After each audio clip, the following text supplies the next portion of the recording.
السلام علیکم ورحمۃ اللہ وبرکاتہ۔ اسلامی بھائیوں، آئیے آج ہم جانتے ہیں کہ آخری عشرے میں نبی کریم صلی اللہ علیہ وسلم کا معمول کیا تھا۔ اماں عائشہ رضی اللہ عنہ بیان کرتی ہیں، کان رسول اللہ صلی اللہ علیہ وسلم اذا دخل العشر احیا اللیل وایقظ اہلہ وجد وشد المئزر، متفق علیہ۔ اماں عائشہ رضی اللہ عنہ سے روایت ہے کہ جب رمضان المبارک کا آخری عشرہ شروع ہوتا تو رسول اللہ صلی اللہ علیہ وسلم رات کو بیدار رہتے اور اپنے گھر والوں کو بھی بیدار رکھتے اور خوب محنت کرتے اور کمر کس لیتے۔ وعن عائشہ رضی اللہ عنہ قالت کان رسول اللہ صلی اللہ علیہ وسلم یجتہد فی العشر الاواخر ما لا یجتہد فی غیرہ، رواہ مسلم۔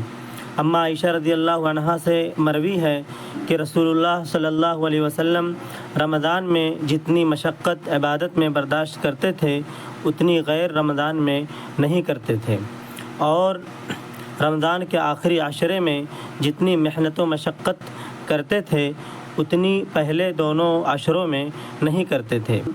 وعن ابن عباس رضی اللہ عنہما قال كان رسول الله صلى الله عليه وسلم أجود الناس وكان أجود ما يكون في رمضان حين يلقاه جبريل وكان يلقاه في كل ليلة من رمضان فيدارسه القرآن فلرسول الله صلى الله عليه وسلم أجود بالخير من الريح المرسلة، متفق علیہ۔ ابن عباس رضی اللہ عنہما بیان فرماتے ہیں کہ رسول اللہ صلی اللہ علیہ وسلم سب سے زیادہ سخی تھے، اور رمضان میں جب آپ کو جبریل علیہ السلام آ کر ملتے تو آپ سب سے زیادہ سخاوت کرنے والے ہو جاتے، اور جبریل علیہ السلام رمضان کی ہر رات میں آپ سے ملتے تھے اور آپ سے قرآن کا دور کرتے تھے۔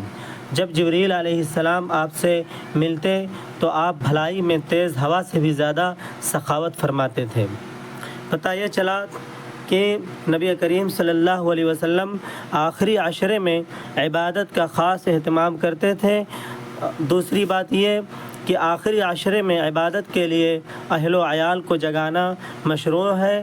تیسرا یہ کہ آخری عشرے میں دل کھول کر صدقہ و خیرات کرنا سنت ہے۔ اللہ سبحانہ و تعالی ہمیں ان تمام چیزوں پر عمل کرنے والا بنائے، آمین۔ بارک اللہ لنا ولکم۔ السلام علیکم ورحمۃ اللہ وبرکاتہ۔